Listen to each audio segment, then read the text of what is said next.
We're excited to have this discussion with you around the future of learning. As you all know, we've been talking about students earlier, from what their passion is, from how we interact with them, how do we keep pulse. Those are all important elements as we go. Now we got to start talking about the future of learning. And this has become something that I'm really passionate about. Dr. Means and I have had been in discussions about this for a long time. We both come from the perspective around future of work, right? So when we think about future of work, we now also need to apply that to the future of learning. So I'm really excited to have Dr. Means here. She is the assistant director of the College of Business at University of Nebraska, Lincoln. She's been in higher ed for 20 years. She is the director of Teaching and Learning Center.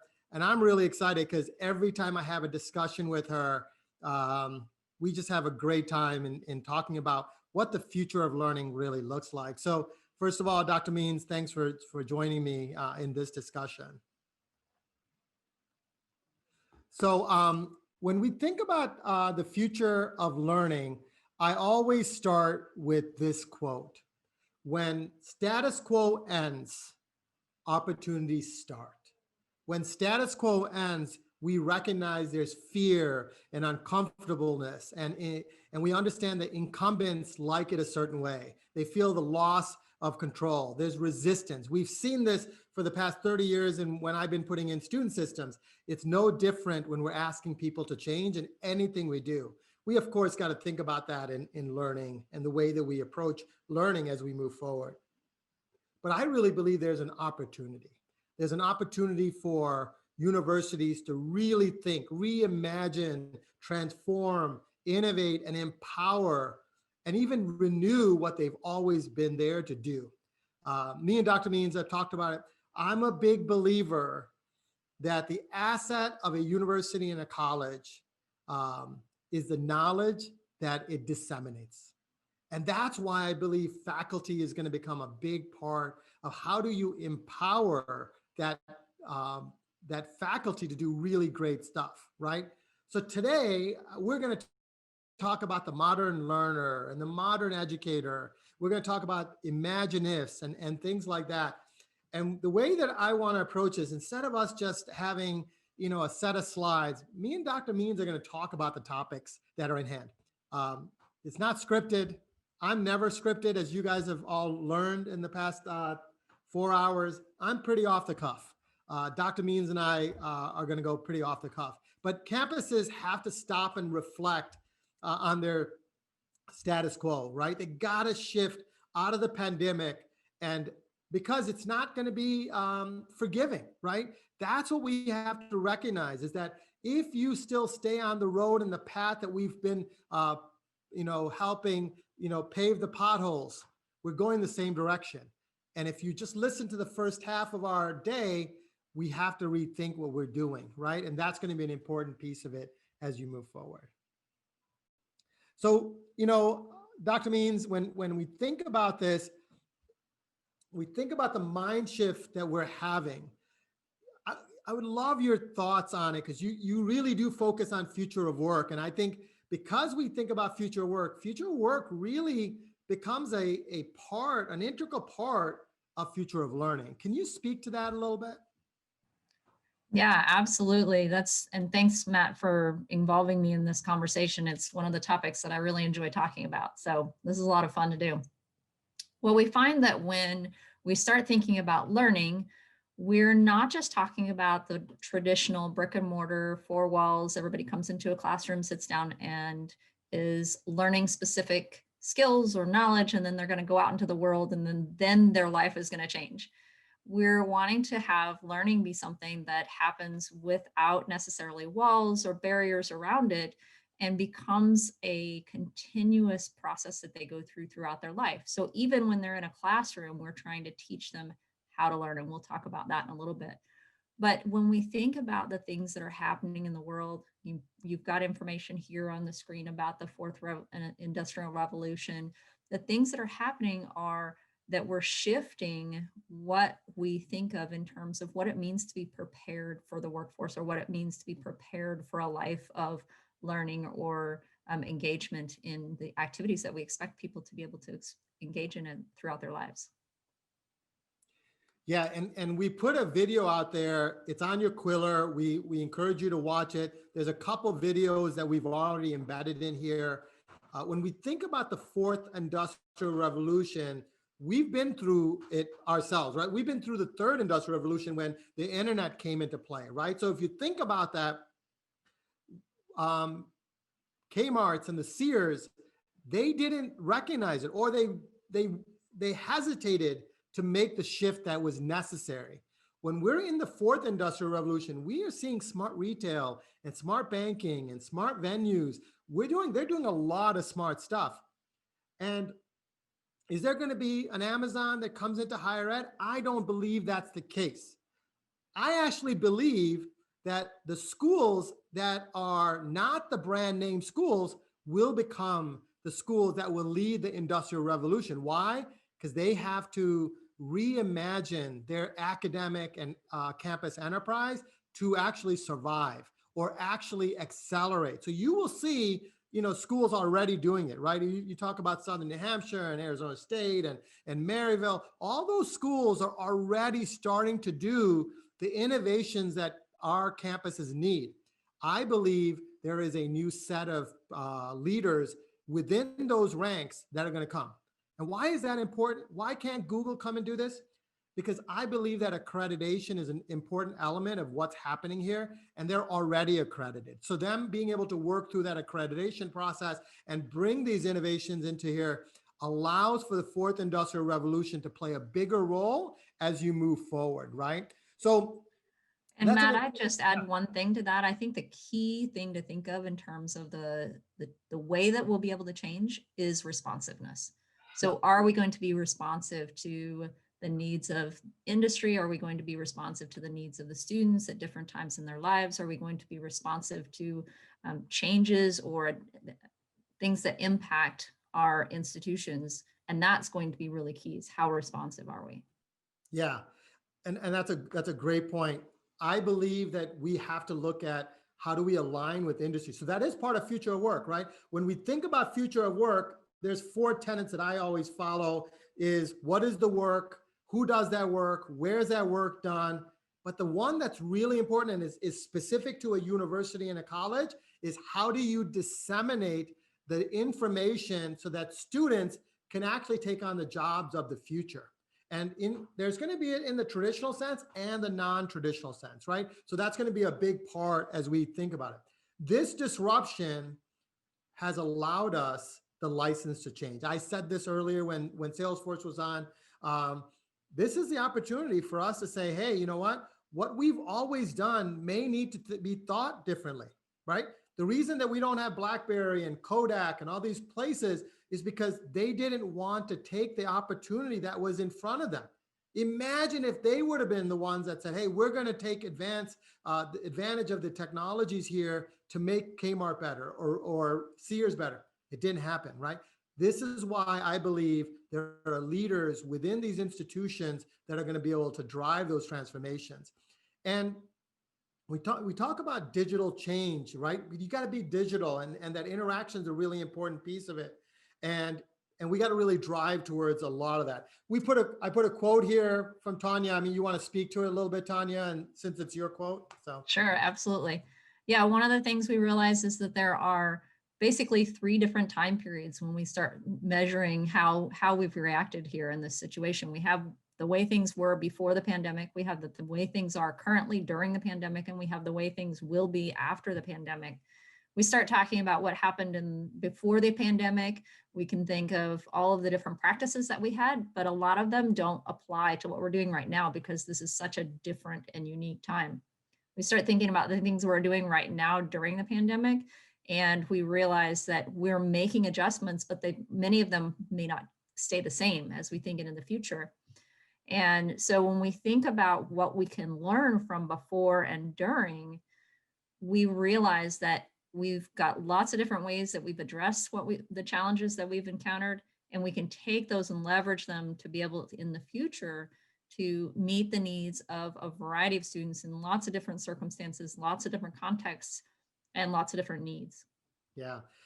I think that's an important statement. One of the things every institution has to think about is what will actually continue because of the pandemic, right?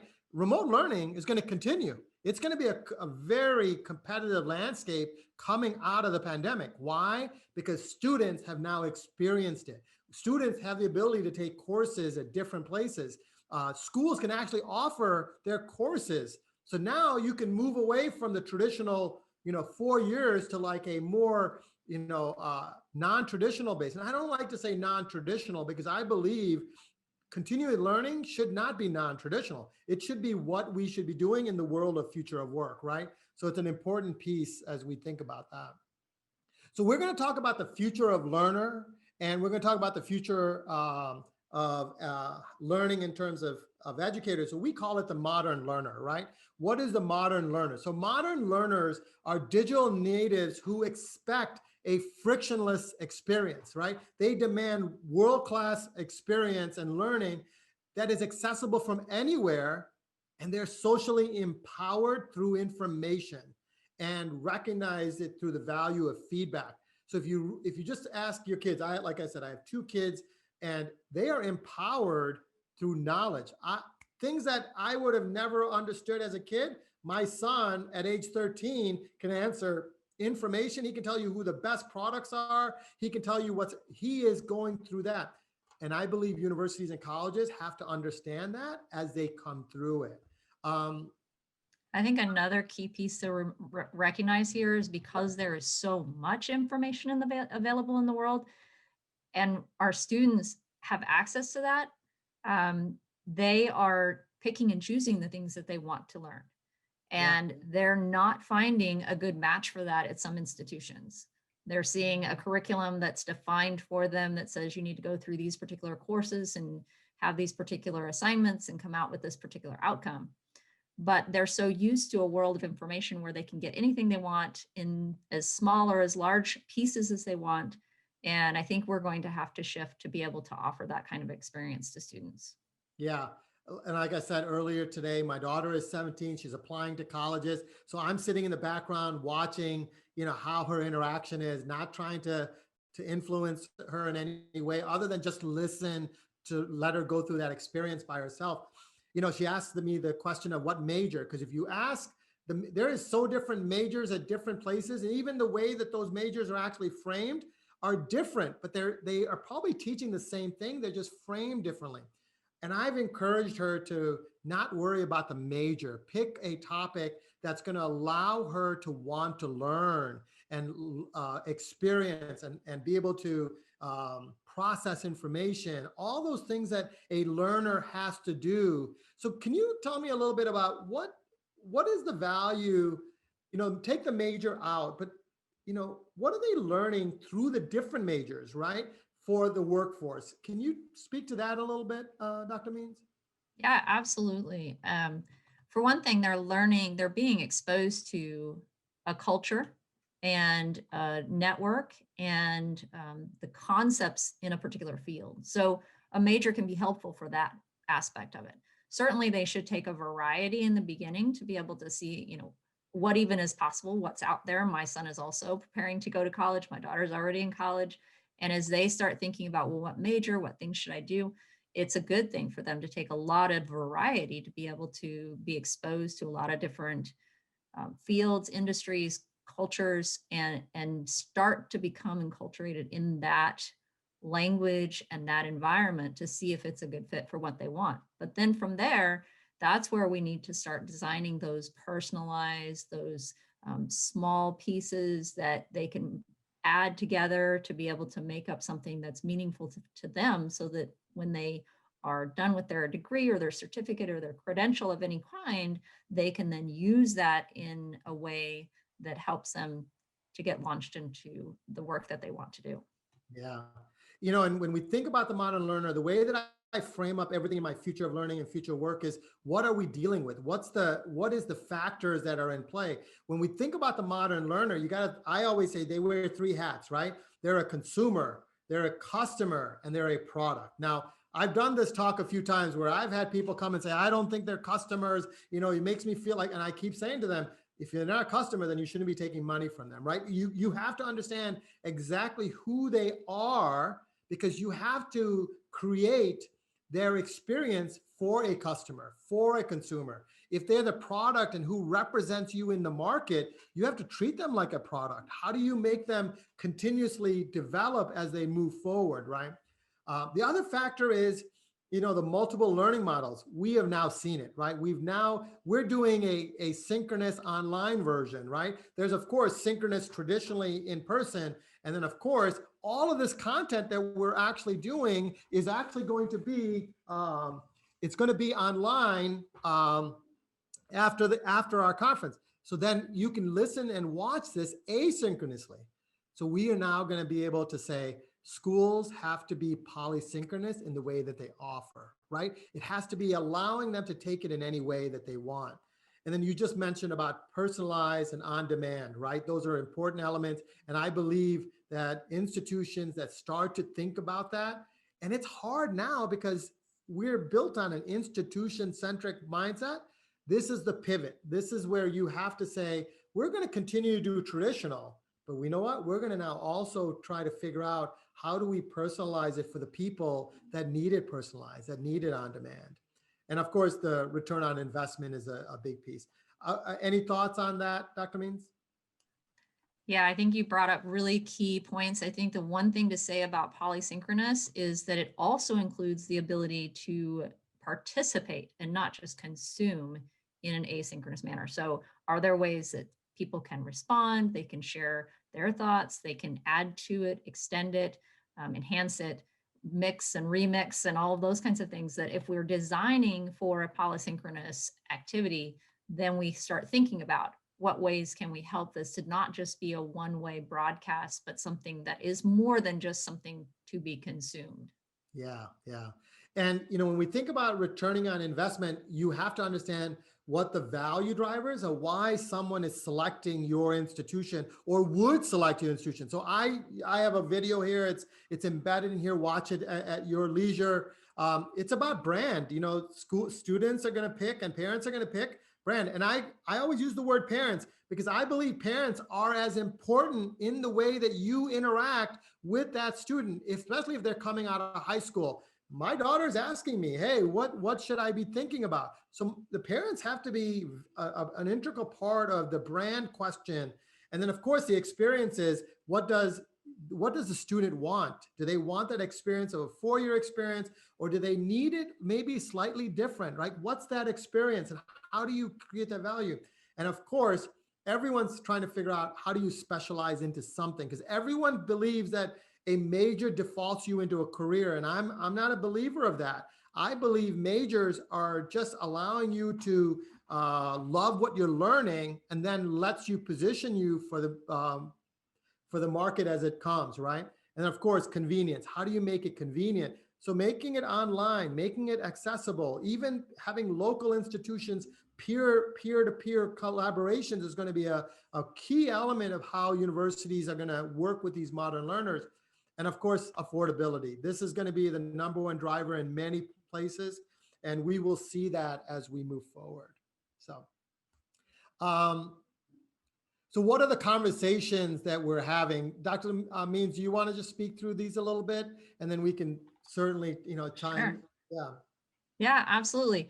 So every institution is going to find that there are a different set of questions or conversations that they need to have in order to be able to come to a solution that's best for that institution. And so these are starting places. These are questions that you could be asking. How can we combine what we're doing in our brick and mortar with what we're doing digitally? How can we make that an experience that's differentiated from anyone else who might be trying to do that? That might be aligning with your strategic plan. That might be aligning with particular outcomes that are expected out of your degree programs. There's a variety of different ways in which that can be that conversation. Is how can we blend what we're doing on campus with what we're doing digitally? Next, you can start to ask questions about how the specific courses are being adapted. We've got personality and preferences and aptitudes as three of the key things you could look at, but there are lots of other ways that you could tailor those experiences to fit what the students are needing. Yeah. We won't have to go through No, all that's of them, but just basically looking for questions that you can ask that specifically align to how are you wanting to make what you're offering applicable to the audience that you want to attract. yeah. No, it's great. It's great. And we got about 5 minutes before we got to close up. So I want to get to the modern educator, and Dr. Means, this is your area of expertise, right? What does the modern educator look like? What does their world, have to really think about? What are the factors that they're thinking through at this time, and what will come after the pandemic? Yeah, that's a great question. I think that this experience that so many faculty have had right now has been really key to aligning people with that modern educator expectation.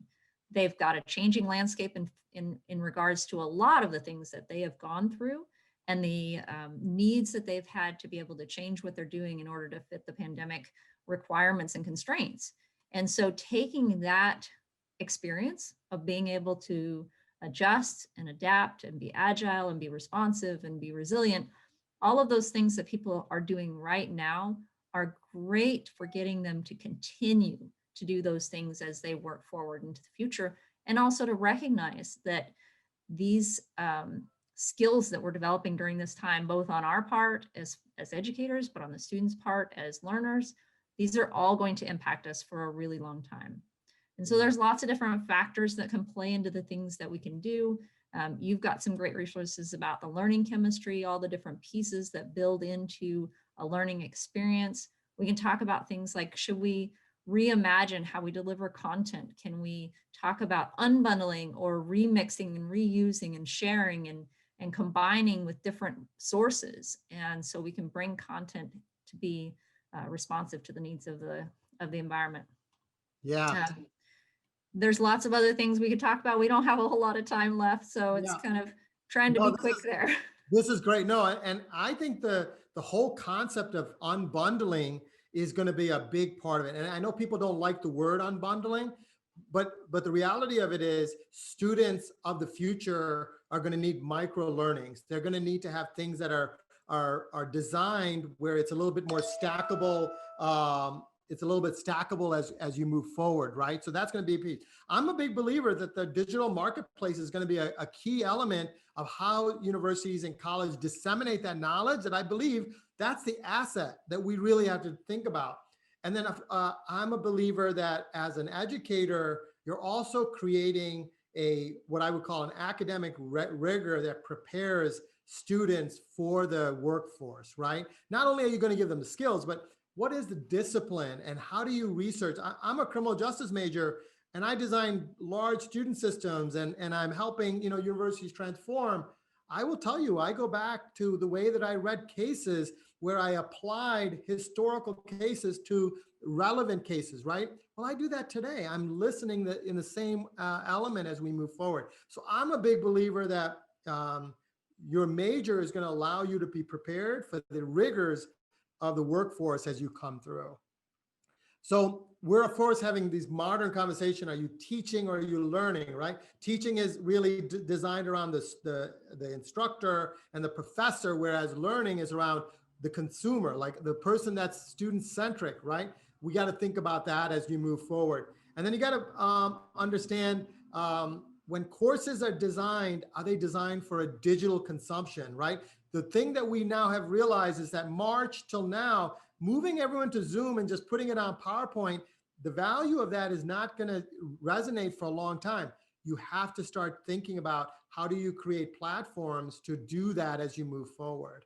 And of course, in the workplace, we're looking at reputation and rigor and resilience in the way that we work. And that's going to be an important conversation as we go.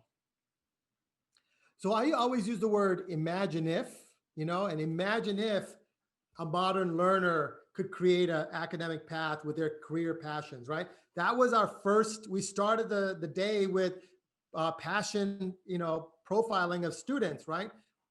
why couldn't we do that as we think about the careers that they're going to think about that they need to go to, and then majors that align from that, right? So, and then of course we talked about, transcripts being a little bit digital, allowing for the learner to own their academic path. This is where students that become mobile are allowed to go to multiple schools. And then tomorrow we're going to be having a discussion around, degrees and accreditation, which is really uncomfortable conversations, but we need to have it.